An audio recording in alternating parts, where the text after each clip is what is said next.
Hello everyone, Catweazle here, welcome to the channel and welcome back to Arkham Horror, the living card game and Night of the Zealot, where we're on episode 2 and about to start turn 3. Couple of things from last turn. You may have noticed that I've actually changed the tokens that I'm using for Wendy and Roland.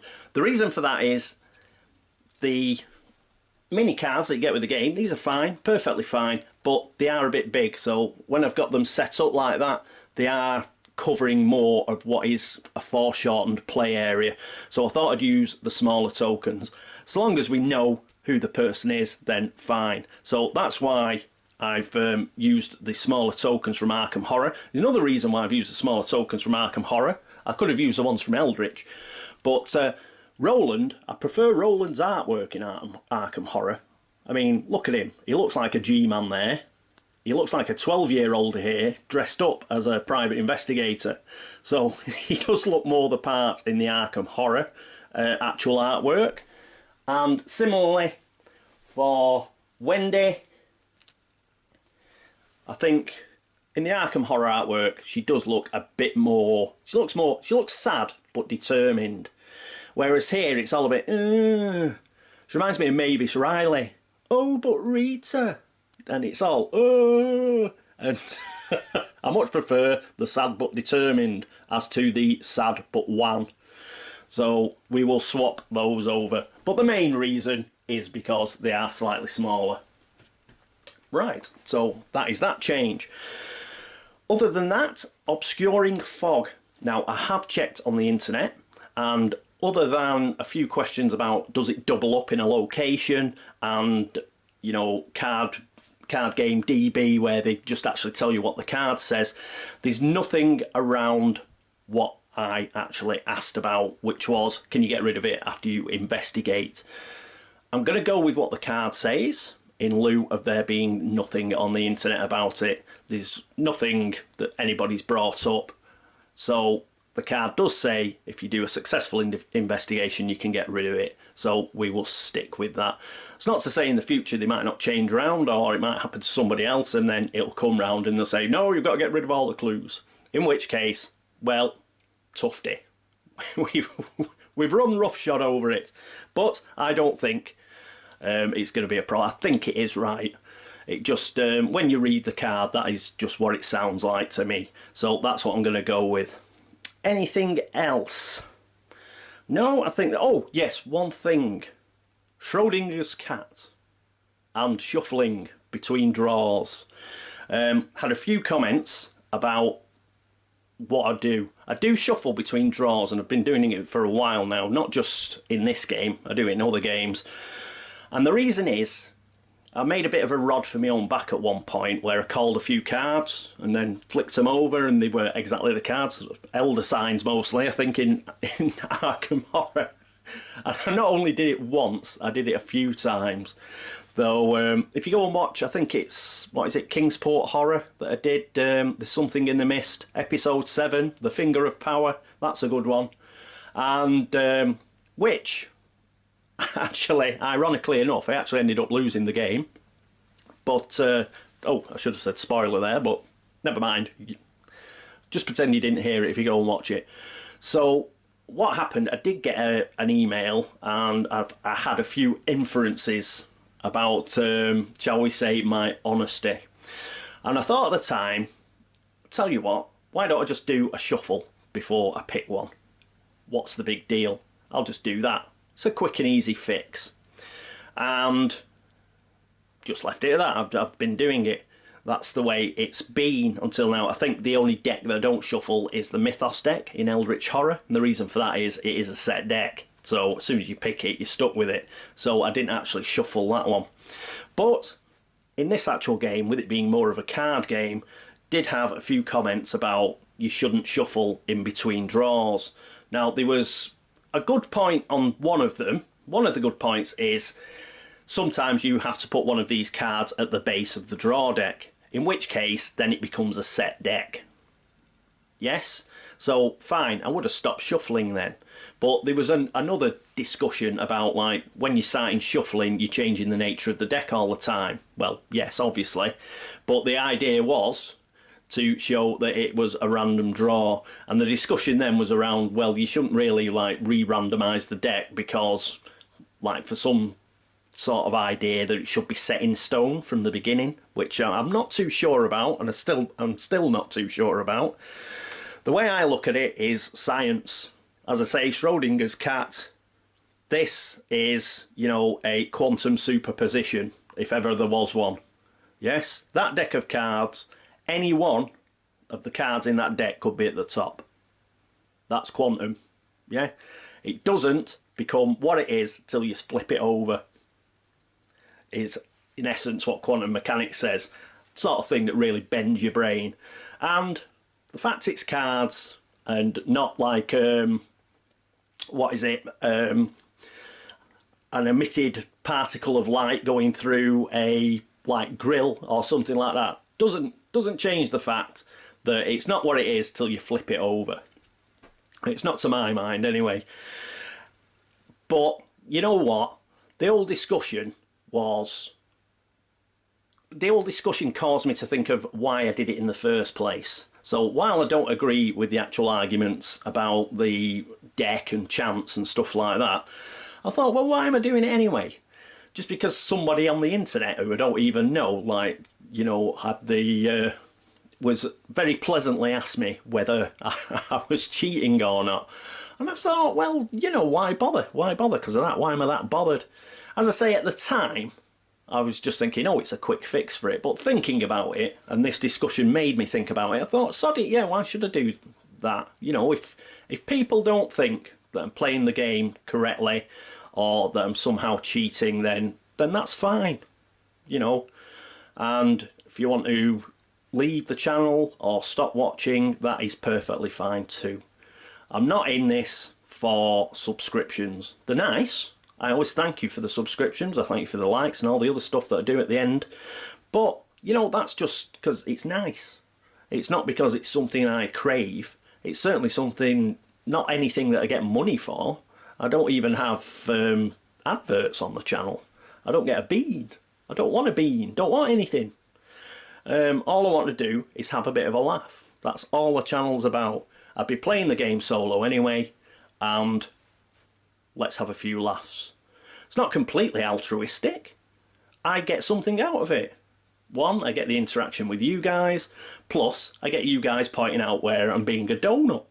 That wouldn't happen if I was here on my own. I'd be quite cheerfully, like, trundling along, doing all sorts of rubbish. And it's you guys that, you know, help me learn these games. A lot of these games I've only played a couple of times before I put them on the channel. It's you guys that give me strategies and ideas and stuff. So it's not completely altruistic. I do get something out of it. But I don't get anything monetary or anything out of it. And as I say, it is just for the laughs. I'm not interested if, you know, people think I'm straight or not. You know, that was a bad choice of words, wasn't it? If people think I'm on the level or not. It's just, you know, it was just a knee-jerk reaction to something that happened. And what's been discussed in the previous video, I just thought, well, I'll just stop. You know, it's not a big deal. I don't really care either way. So, as I say, if the way I pull cards or the way how lucky I am bothers people, then it does. If it bothers you enough that you need to unsubscribe or not to stop watching or give me a down thumb or whatever, then that's fine too. Let's move on and let's get on with turn 3 of Night of the Zealot.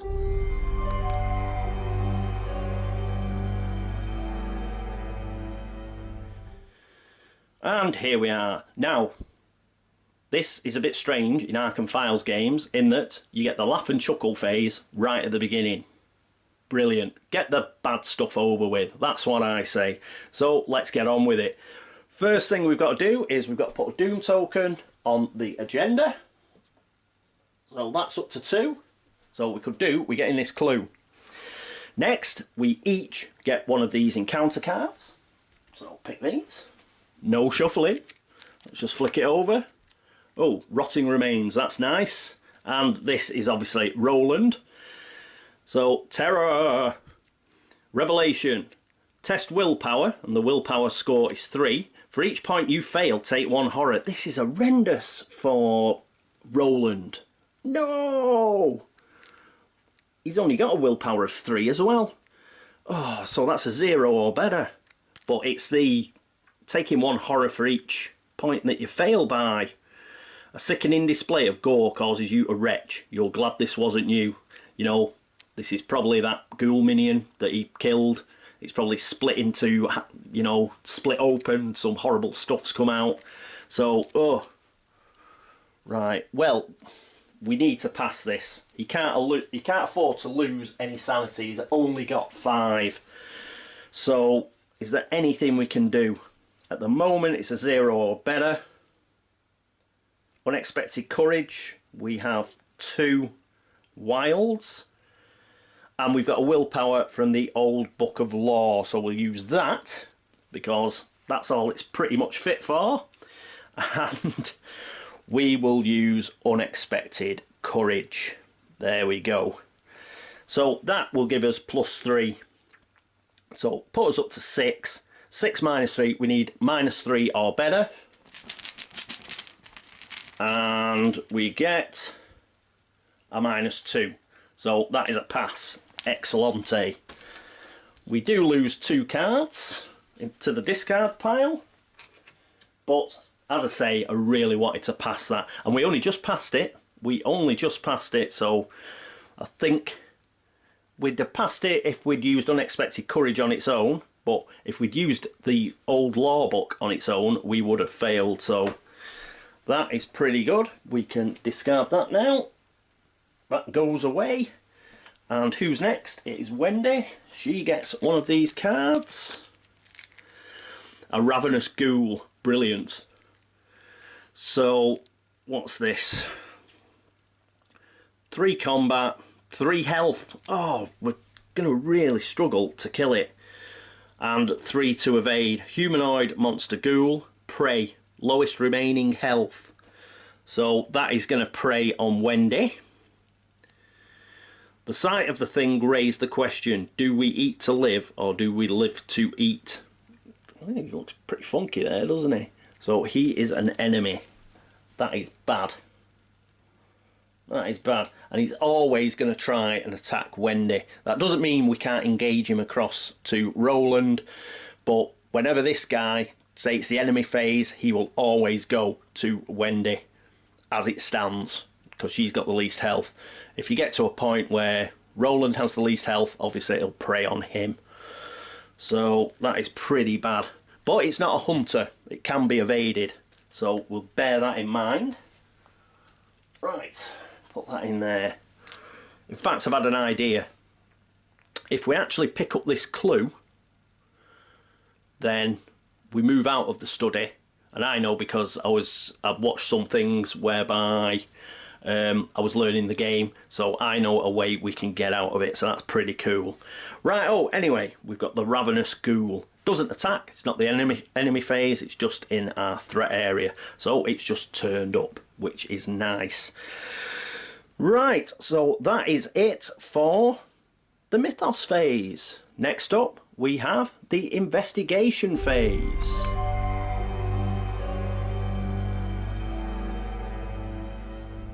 And here we are at the investigation phase. So we're going to struggle to kill this ghoul, to be perfectly honest, because of we don't have a weapon. That's why. We've got Beat Cop, but we don't have a weapon, and it's 3. We need 3 like damage on it. We could attack it 3 times and kill it, I suppose. You know, if we... Well, we can't actually, because Roland would have to engage it, so it could attack it twice. So, you know, like last time that we did with the ghoul minion. So we can't. So what we're going to do is we are going to attempt to get out of the study and leave the Ravenous Ghoul in there. I think we can do that. How we do that is we pick up that last clue and we advance the act. So let's try and do that. It's Roland to go, and he has got 3 intellect, and because the ravenous ghoul isn't engaged with him, that means he can investigate. Normally, if the ghoul was on him, he would have to fight or evade, yeah? But the ghoul isn't engaged with him. In fact, I'll just check that. I think that's right. Won't be a second. Hello, I'm back. Yes, he can investigate. He's not engaged. It is engaged with Wendy. So it's busy with her, so he can do other stuff. Now, normally, as I say, he'd engage it. He's the better fighter, but there is a way that we can get rid of it, and we can sort of lock it in the study, and that's what we're going to try and do by picking up this. So we need, for this particular plan to work, we need to pick up this clue. So what I'm going to do is we are going to use the flashlight. Just going to use one. It still leaves us with the 2 supplies on it, 2 goes on it. So that is -2 on the shroud, so it's to 0. He's got an intellect of 3, so anything better than -3, and he picks up the clue. A 0. Fantastic. So he picks up the clue. We now have 4. That was his first action. I'll put that down here. Now we have 4 clues, we can automatically advance the act. Doesn't cost an action, so we're going to spend these 4 clues. 1, 2, 3, 4. There we go. Put them back in the supply. And let's read the act card. So there it was. And we now flip it across because we have fulfilled the criteria. The door on the floor. You notice that the edges of your newly purchased rug are tattered and mud-stained. Finding this odd, you shift the furniture aside and pull back the rug. To your surprise, you see the door leading out of your study. You slowly turn the knob and the door swings open, revealing your hallway below. You jump through the doorway, landing on your feet on soft dirt. The door to the study slams shut above you. The smell of burning wood fills the narrow hall, intermingled with the scent of rot and decay. Put into play the set-aside hallway, cellar, attic and parlour. They're over there. Discard each enemy in the study. Woo! Goodbye. So we get rid of him. Whoop. So that's fabulous. We've given him the slip. Place each investigator in the hallway and remove study from the game. Excellent. And we've still got 2 actions left here and 3 actions left there. The unfortunate thing is we're moving on and he still hasn't got a proper weapon. So that'll probably cause us a problem. But it does mean we were able to get rid of that ravenous ghoul, which was a bit nasty. Did it have a... Don't think it had a victory point. No, it didn't. So that's okay. Didn't have a victory point, so let's get rid of it that way. So I'll get rid of this, I'll get rid of the study, and then we will read Act 2A. Be back shortly. And welcome back, and I've set those cards up. Let's just zoom in on them and you can have a bit of a closer look. And here we are. So we've got the hallway here where our 2 investigators are, the attic up here, cellar down there, and the parlour is on the same level. I've used a couple of post-it things that I've got just so you know what is attached to which. So hallway attaches to all of them, but the attic, parlour and cellar only attach to the hallway. You cannot get between those without going through the hallway. So that's just to make that a little bit clearer. Let's have a look at Act 2A.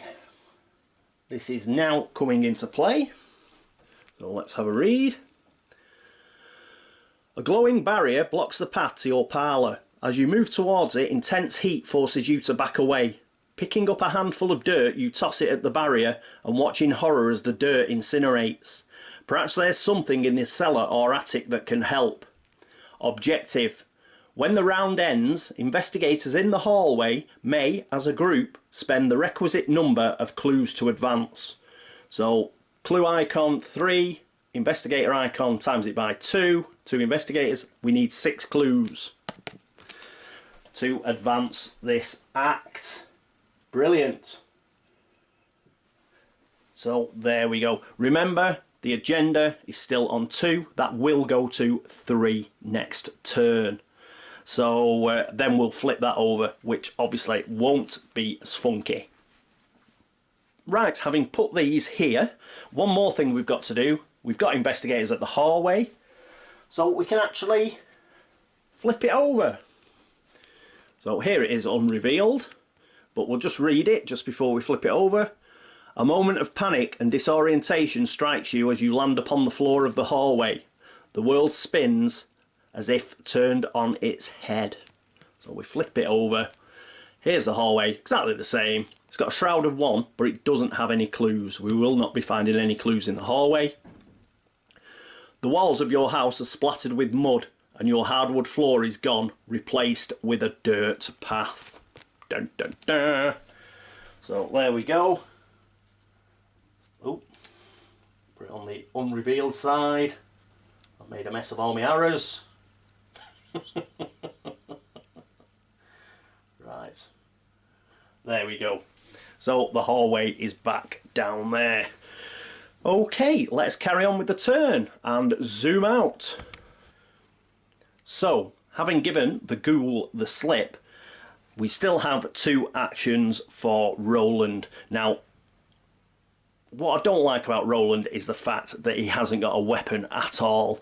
He's going to use his final 2 actions to, well, he's going to use his next action to draw a card. If he doesn't draw a weapon, he's going to draw another card and hope he gets one.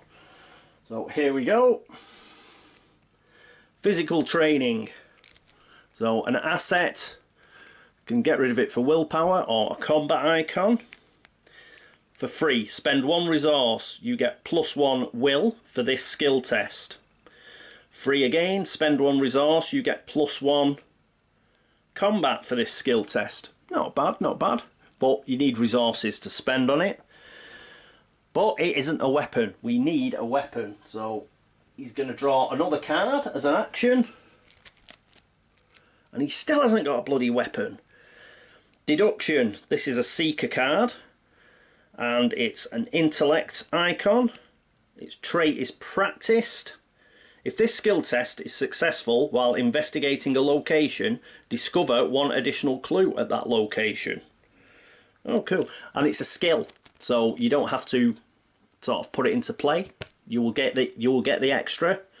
I knew I'd seen this symbol before. I must warn the others before it is too late. Dun, dun, dun. But it's still not a bloody weapon. No! Should have shuffled him.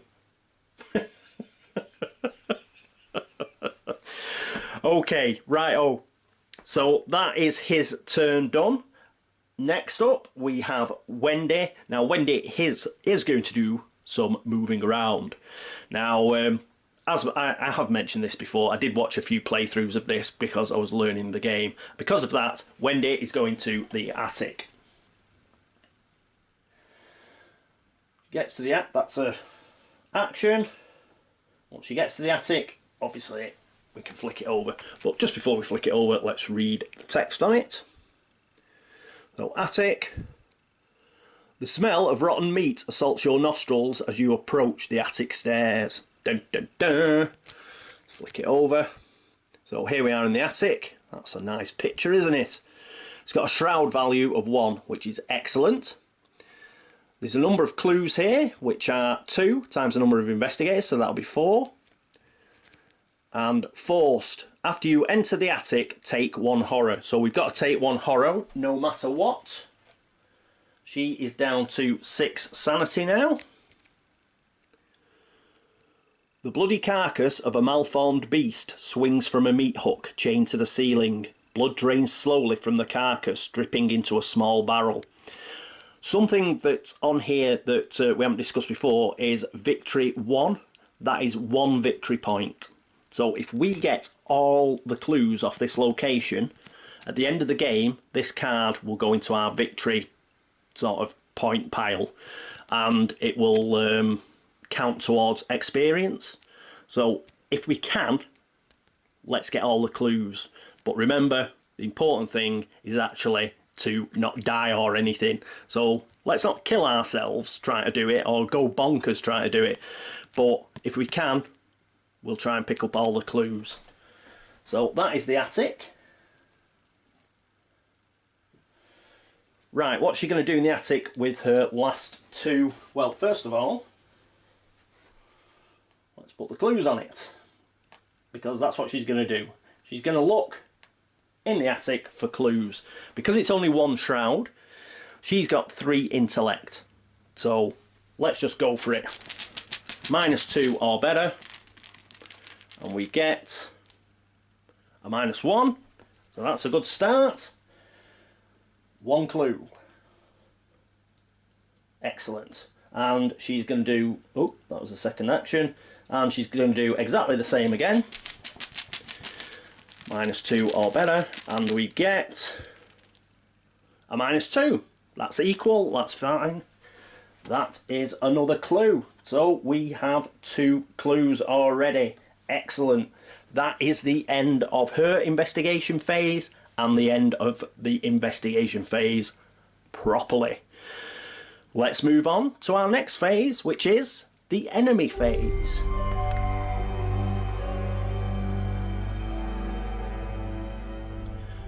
And here we are at the enemy phase. And up to now, we're enjoying these enemy phases because by the time we get to them, we have no enemies. And that is the case here. So we'll move straight on to the upkeep phase.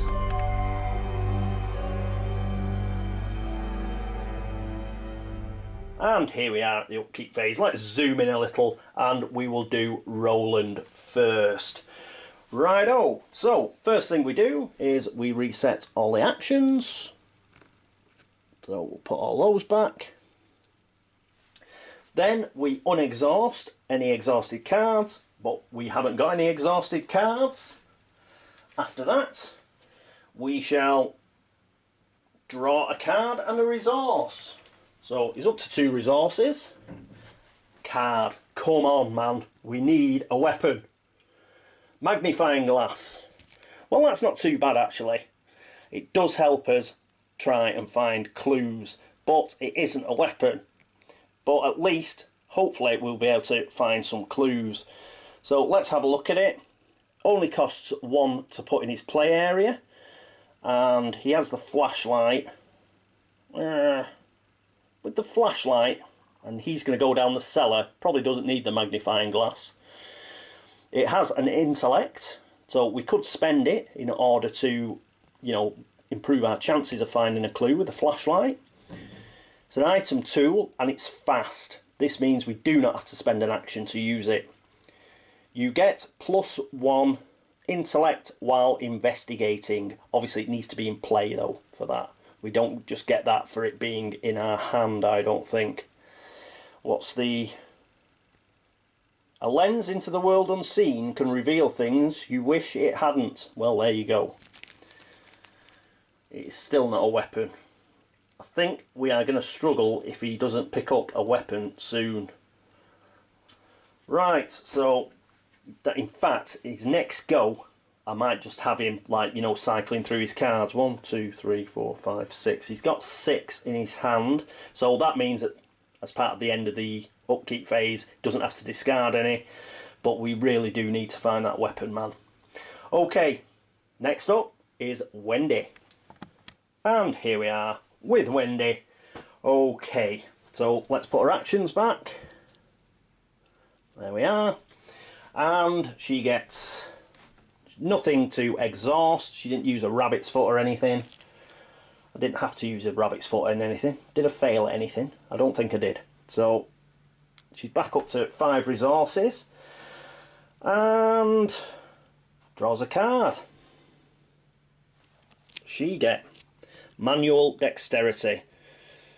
So skill, play it for 2 agility. You know, we can use this if we're going to evade, increase our chances, that sort of thing. Trait innate, max 1 committed per skill test, so you can't put 2 of these down for the same test. If this test is successful, you get to draw another card, so that's pretty good. Too easy. If only it was. If only it was. So we'll put that there. Excellent. How many cards she got in her hand? 1, 2, 3, 4, 5, 6, 7. She's got 7 in her hand now. Okay. You know, hopefully she'll be able to pick up them 2 clues next turn.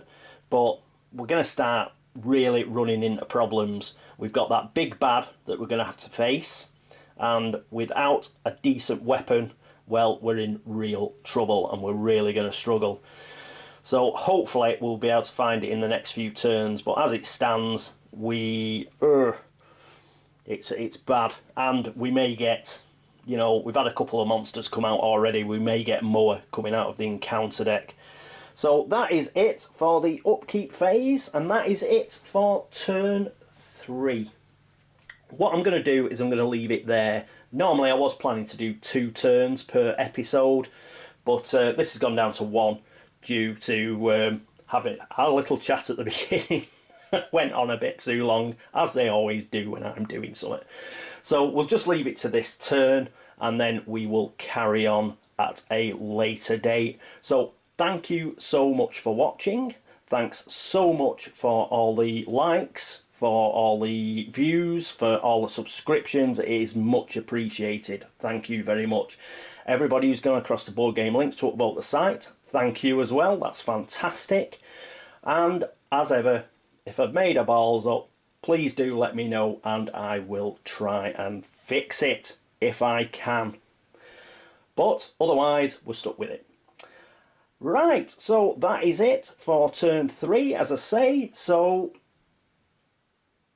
I hope to see you next time for episode 3 of Arkham Horror, the living card game, Night of the Zealot.